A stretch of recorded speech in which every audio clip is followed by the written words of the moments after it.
नमस्कार विद्यार्थी मित्रांनो, प्राध्यापक निलेश भाग्यवंत या आपल्या YouTube चॅनलमध्ये आपलं स्वागत आहे. विद्यार्थी मित्रांनो, आजच्या या व्हिडिओमध्ये आपण आज 11th OCM chapter first introduction of commerce and business या चॅप्टरला सुरुवात करणार आहेत.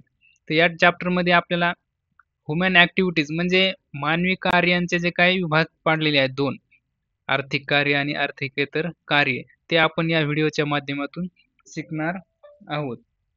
तर बघा विद्यार्थी मित्रांनो, 2 विभागामध्ये मानवी कार्यांची विभागणी केलेली आहे. तर ते मानवी कार्य आपण आज या व्हिडिओच्या माध्यमातून शिकणार आहोत. चला तर सुरू करू मग आजच्या आपल्या व्हिडिओ लेक्चरला. बघा विद्यार्थी मित्रांनो, प्रत्येक मानवाला आपल्या गरजा भागवण्यासाठी काही वस्तू व सेवांची गरज असते. तर त्यामुळे तो काय करतात स्वतःला आपल्या आयुष्यामध्ये काहीतरी कामामध्ये गुंतवून ठेवत असतो. त्या कामामध्ये काही कामं आनंददायी असतील, काही पैसे कमवायचे असतील, काही देशप्रेमाचे असतील, भक्तीचे असतील, आपुलकीचे असतील, असे वेगवेगळे भावनेचे किंवा सहानुभूतीची काही कार्य असतात. त्या कार्याची 2 कार्यामध्ये विभागणी केलेली आहे. तर ते ह्युमन ॲक्टिव्हिटीज बघा कोणकोणते आहेत? 2 विभागामध्ये त्याची प्रामुख्याने विभागणी केलेली आहे. प्रथम आहे आर्थिक कार्य इकॉनॉमिक ॲक्टिव्हिटीज आणि दुसरा विभाग आहे नॉन इकॉनॉमिक ॲक्टिव्हिटी. आता आर्थिक कार्य कोणते असणार की ज्यापासून काय मिळतो? त्या व्यक्तीला, मानवाला पैसा मिळत असतो. जे काम केल्यानंतर आपल्याला रिटर्नमध्ये काय मिळतो? पैसा मिळत असतो. जसे की शेतकरी काय करतो? शेती करतो. त्यापासून त्याला पैसे मिळत असतात. तसंच जे काही आरोग्याशी संबंधित जे काही कार्य आहे, डॉक्टर काय करतो? आपली तपासणी केल्यानंतर त्याला पैसे मिळत असतात. अशा सर्व कार्यांना काय म्हणतो आपण? आर्थिक कार्य असं म्हणतो. आणि आर्थिकेतर कार्य कोणते असणार? की ज्या कार्यापासून काय मिळतो आपल्याला? फक्त अनुभव मिळतो. आपलं काय होतं? मानसिक समाधान होतं. आपण फक्त काय होतो? समाधानी होतो. असे सर्व कार्य कशामध्ये येतात? आर्थिकेतर कार्यामध्ये, नॉन इकॉनॉमिक ॲक्टिव्हिटीजमध्ये येतात. जसं की आपण पुस्तक वाचतो, काही एंटरटेनमेंट घेतो, मनोरंजन करतो, पिक्चर बघतो, गाणी ऐकतो. हे सगळे काय असणार? आर्थिकेतर कार्ये असणार. अशी 2 विभागामध्ये आर्थिक आणि आर्थिकेतर कार्यांची विभागणी केलेली आहे. तर बघा सर्वात प्रथम नॉन इकॉनॉमिक ॲक्टिव्हिटी. आर्थिकेतर कार्य म्हणजे काय? त्याचा मीनिंग काय असणार? अर्थ काय असणार? An activity which are not concerned with creation of money or wealth are known as non-economic activity. असं कार्य की ज्या कार्यापासून आपल्याला काय मिळत नाही? पैशाची निर्मिती होत नाही किंवा आपल्याला संपत्ती मिळत नाही. फक्त काय मिळतं आपल्याला? सिम्पॅथी मिळते, सॅटिस्फॅक्शन होतं, प्रेम मिळतं. असे वेगवेगळे फीलिंग्स काय होतं त्यापासून आपण सॅटिस्फाय होतो. परंतु मनी जनरेट होत नाही. पैशाचं क्रिएशन होत नाही किंवा संपत्ती मिळत नाही. अशा कार्याला काय म्हणतो आपण? नॉन इकॉनॉमिक किंवा आर्थिकेतर कृती असं म्हणतो. Any act that have no monetary motive and are perform with feelings of love, sympathy, humanity etcetera are known as non economic activity. असं कार्य की जे असे सगळे कार्य जे की मानव करत असतात, ज्यापासून काय मिळतं त्यांना? फक्त प्रेम मिळतं, सिम्पॅथी मिळते, ह्युमॅनिटी मिळते किंवा काय मिळते? सहानुभूती, सामाजिक, आर्थिक असतील, सांस्कृतिक असतील किंवा भावनिक असतील. या सगळ्या गोष्टी काय असतात त्यांना समाधान मिळत असतं. अशा कार्याला काय म्हणतो आपण? नॉन इकॉनॉमिक किंवा आर्थिकेतर कृती असं म्हणतो. म्हणजेच त्या ज्या कार्यापासून आपल्याला पैसे मिळत नाहीत, फक्त आपल्याला समाधान मिळते काहीतरी.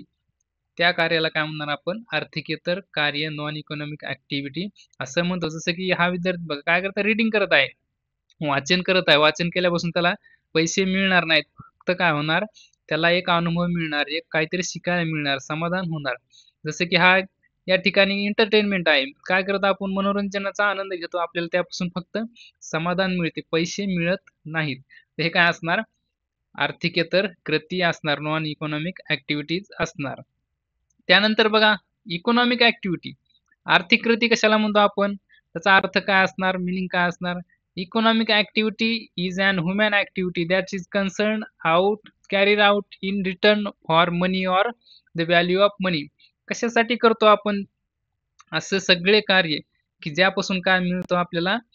रिटर्नमध्ये पैसे मिळतात. पैसे किंवा संपत्ती आपल्याला पैशाच्या स्वरूपामध्ये रिटर्नमध्ये मिळते. अशा सगळ्या कार्यांना आपण, मानवी कार्यांना काय म्हणणार?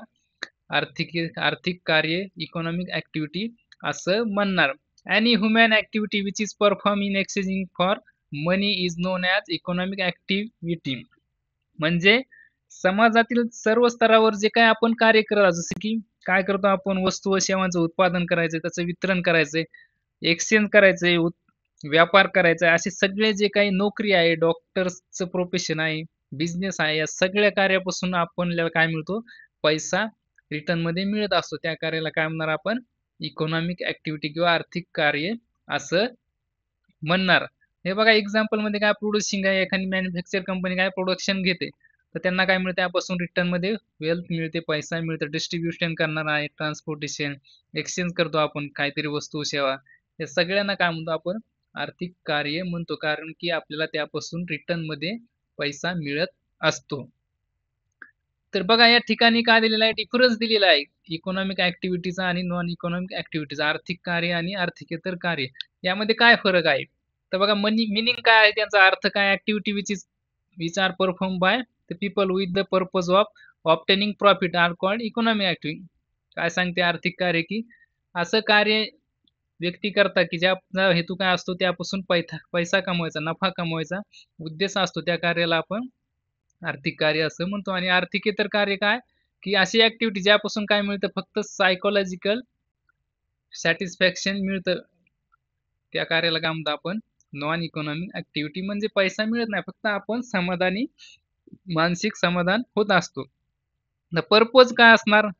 Earning profits or gains. Economic ॲक्टिव्हिटीचा उद्देश काय असणार? की पैसा कमवायचा, इकॉनॉमी जनरेट करायची. आणि नॉन इकॉनॉमिकचं काय असणार? For getting psychological satisfaction. समाधान मिळवायचं आपल्याला, फक्त शिकायचंय त्यापासून समाधान मिळवायचंय.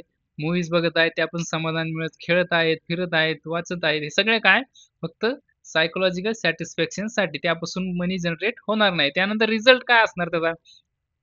इकॉनॉमीचं काय? Production of goods and services आणि human got mental satisfaction. Result काय मिळतो त्यापासून?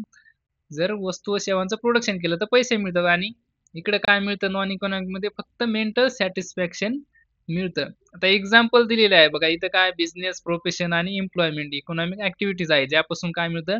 बिझनेसमॅनला पैसा मिळतो. प्रोफेशन, डॉक्टरला काय मिळतात? त्याच्या कामाच्या बदल्यात त्याला पैसे मिळतात. एम्प्लॉयमेंट, नोकरीदाराला त्याच्या कामाच्या बदल्यात त्याला पैसे मिळतात.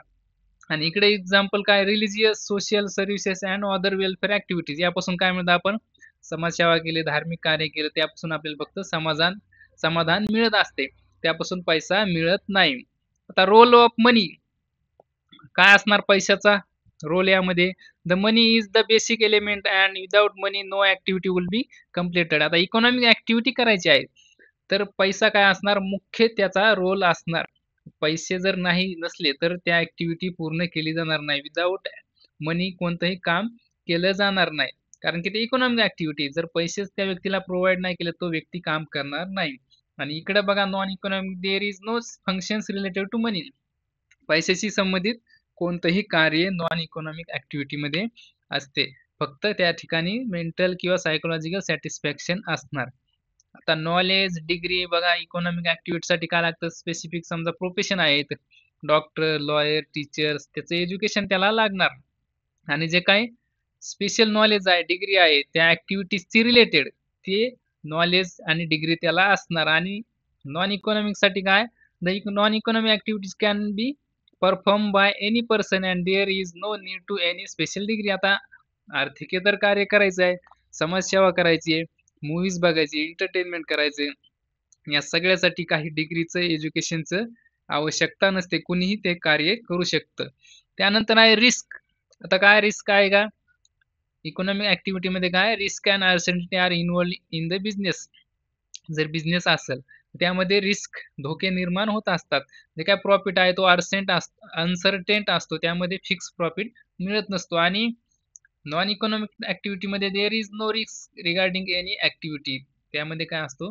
धोका नसतो. कारण की आपण इन्व्हेस्टमेंट करत नाहीत, पैशाची अपेक्षा ठेवत नाहीत, म्हणून त्या कार्यामध्ये रिस्क नसतो. आणि परत इकडे बघा शेवटचं काय फरक दिलेला आहे? Regularity in activities. तर इकॉनॉमिक ॲक्टिव्हिटी पैसे जर आपल्याला मिळवायचे असते रिटर्नमध्ये, तर आपल्याला regularity is must in the business. जर बिझनेस करत असेल, नोकरी करत असतो, जर प्रोफेशन असेल, लॉयर, डॉक्टर, तर रेग्युलॅरिटी असेल तरच काय होणार? आपल्याला पैसे रिटर्नमध्ये मिळणार. एक दिवस गेला तर पैसे मिळणार नाहीत. आणि जे काही नॉन इकॉनॉमिक ॲक्टिव्हिटी आहे it may or may not be regular in nature. आता तुम्ही कधी जाऊ शकता मूव्हीज बघाय, कधी वाचू शकता, कधी लिहू शकता, कधी गाणे ऐकू शकता, कधी गाऊ शकता. तर तुमच्या इच्छेनुसार तुम्हाला जसं सॅटिस्फॅक्शन पाहिजे आहे, तशानुसार तुम्ही काय करू शकता, ती ॲक्टिव्हिटीज परफॉर्म करू शकता. परंतु रेग्युलर जर पैशाच्या रिटर्न पाहिजे असेल, तर रेग्युलरिटी त्या कामामध्ये, इकॉनॉमिक ॲक्टिव्हिटीमध्ये असणं गरजेचं आहे. तर बघा विद्यार्थी मित्रांनो, अशा प्रकारे आपण इकॉनॉमिक ॲक्टिव्हिटी म्हणजे काय, नॉन इकॉनॉमिक ॲक्टिव्हिटी म्हणजे काय, आर्थिक कार्य, आर्थिकेतर कार्य, आर्थिकेतर कार्य, हे आपण या व्हिडिओच्या माध्यमातून शिकलेलो आहे. तसंच त्यामधील फरक काय, कोणत्या हेतूसाठी केलं जातं, त्यामध्ये काय काय गोष्टी असतात, याचा पण आपण फरक पाहिलेला आहे. जर व्हिडिओ आवडला तर लाईक करा, तुमच्या विद्यार्थी मित्रांना शेअर करा आणि आपल्या प्राध्यापक निलेश भाग्यवंत या यूट्यूब चॅनलला सबस्क्राईब करा. धन्यवाद.